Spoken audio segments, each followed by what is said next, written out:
गुज़िश्ता दौर की बात है। कई सालों पहले, कई ज़मानों पहले एक बादशाह हुआ करता था। वो बादशाह बहुत जालिम था, मगर अपनी रियाया का इम्तहान लेना चाहता था। वो चेक करना चाहता था कि उसकी रियाया कितनी वफादार, कितनी हमदर्द और कितनी मुखलिस है उसके साथ। चुनाचा उसने ऐलान किया कि मैंने दूर जंगलों में कहीं एक कुआं खुदवाए रखा है, और उस कुएं में अपनी रियाया के लिए उसने ऐलान किया कि वो एक बाल्टी भर के दूध का हर फर्द अपने खानदान की तरफ से उस कुएं में डाले, जिससे अपनी रियाया की वफादारी का इम्तहान ले सके। चुनाचा शाही फरमान पढ़कर सुना दिया गया, हर जगह ऐलान हो गया, उसके ऐलान के नकारे बज गए। दूसरा मंजर कुछ यूं शुरू होता है कि एक बूढ़ा किसान रात के किसी पहर अपनी ज़ौजा से हम कलाम था। वो किसान अपनी ज़ौजा से कहता है, बेगम सुनती हो, हम बड़े गरीब हैं, हमारे पास खाने को बामुश्किल ही कुछ है, और एक ही बकरी है जिस पर हमारा गुजारा होता है। एक बाल्टी दूध तो हमारे 3 दिन के गुजारे का सामान है। चुनाचा हम यूं करते हैं कि क्यों ना हम एक बाल्टी दूध के बजाय एक बाल्टी पानी उस कुएं में डाल देते हैं। हमारी एक बाल्टी का कहाँ पता चलना है, जबकि पूरे गांव, पूरे महल्ले, पूरे शहर, पूरे मुल्क में तो दूध ही लाके डालना है। एक बाल्टी तो पता भी नहीं चलेगा। चुनाचा बेगम ने भी उसकी हाँ में हाँ मिलाई, और उन्होंने रात के पहर जाके दूध के बजाय बाल्टी पानी की भर के कुएं में डाल दी। सुबह हुई, बादशाह के मुहाफिजों ने जाके चेक किया तो कुएं में दूध नहीं, सिर्फ पानी था। बादशाह को बहुत गुस्सा आया। बादशाह ने अपने वजीर आजम को बुलाया। वजीर आजम को बुलाने के बाद उससे दरियाफ्त किया कि कुएं में सिर्फ पानी क्यों है। पता लगा कि गांव में, शहर में, मुल्क में किसी एक शख्स ने भी दूध की बाल्टी भरकर नहीं डाली थी। हर ने पानी की बाल्टी भर के डाली थी। हर का ख्याल यही था कि हमारी एक बाल्टी से क्या फर्क पड़ जाना है, लेकिन हकीकत यह होता है कि कतरा कतरा बन के समुंदर बनता है। कतरा कतरा ही से समुंदर बनते हैं, दरिया बनते हैं, मौजें बनती हैं, कौमें तरक्की करती हैं। आज हमारा हाल यह है कि कोई एक शख्स, एक फर्द, कोई एक खानदान का हिस्सा भी, कोई एक बंदा भी इस मुल्क में, कोई एक शहरी भी, वो एक बाल्टी दूध की डालने को तैयार नहीं है। शायद एक बाल्टी कोई दूध की डाल देता तो रंगत ही शायद दूध की हो जाती। आज हर कोई दूध के बजाय पानी की बाल्टी डालने के तैयार है। इसीलिए हम ज़बूहाली का शिकार हैं, इसीलिए हम दुनिया में ज़लील ख्वार हैं। लेकिन हमारी तारीख ऐसी नहीं थी।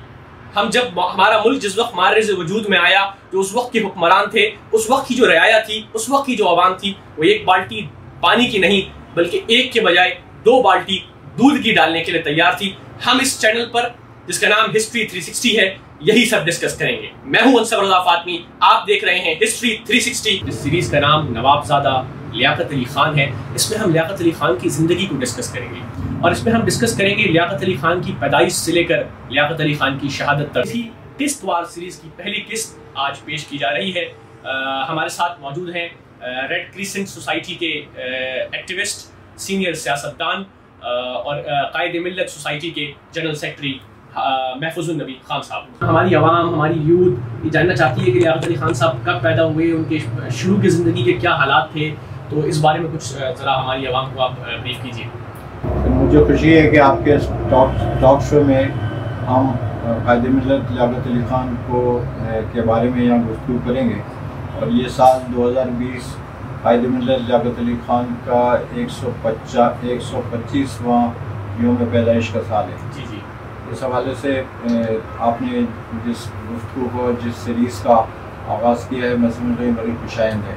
जहाँ तक इस बात का ताल्लुक़ है कि हमारे ब्लॉग में लियाकत अली खान के हवाले से वो जिक्र और वो मौजूद नहीं है जिसके वो हकदार और जिसके वो मुस्तहिक़ थे। बिल्कुल ऐसे। लेकिन बात यह है कि एक पहाड़ है, वो पहाड़ अगर उस पर बादल छा जाएँ और बादल उसको साया फिगन हो, बादलों के दरमियान वो के ओट में वो पहाड़ आ जाए, तो पहाड़ का वजूद ख़त्म नहीं होता। सही।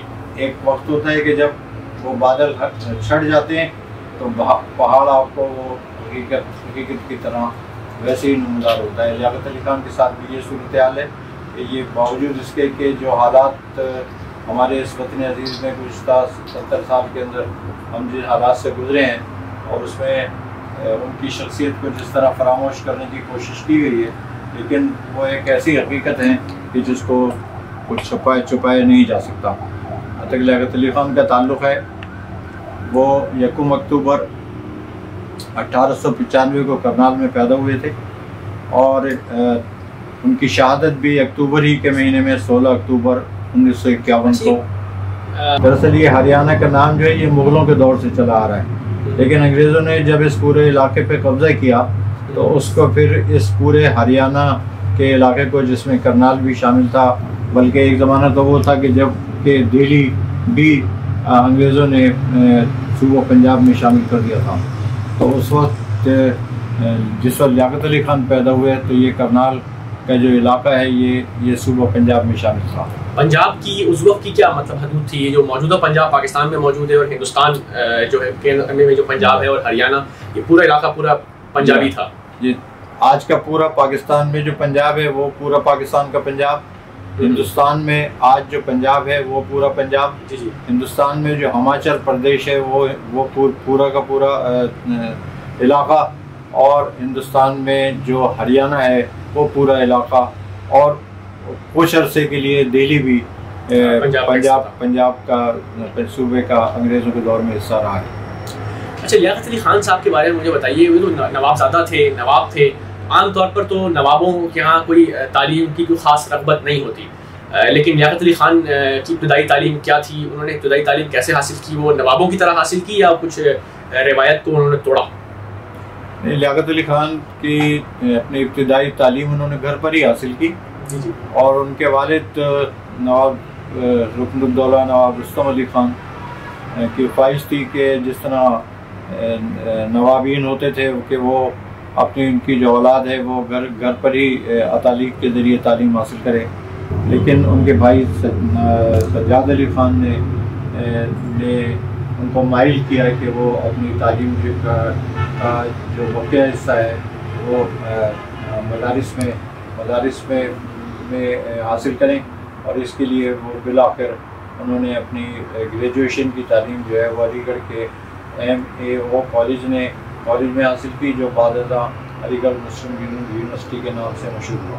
इब्तदाई तालीम उन्होंने करनाल में ही हासिल की है, करनाल के स्कूलों में, मदरसों में? जी हाँ, इब्तदाई तालीम करनाल के ही में ही हासिल। और ये जो जिन्होंने माइल किया नवाब सज्जाद अली खान, ये लियाकत अली खान के बड़े भाई थे, यानी नवाब रुस्तम अली खान साहब के साहबजादे थे, बड़े साहबजादे।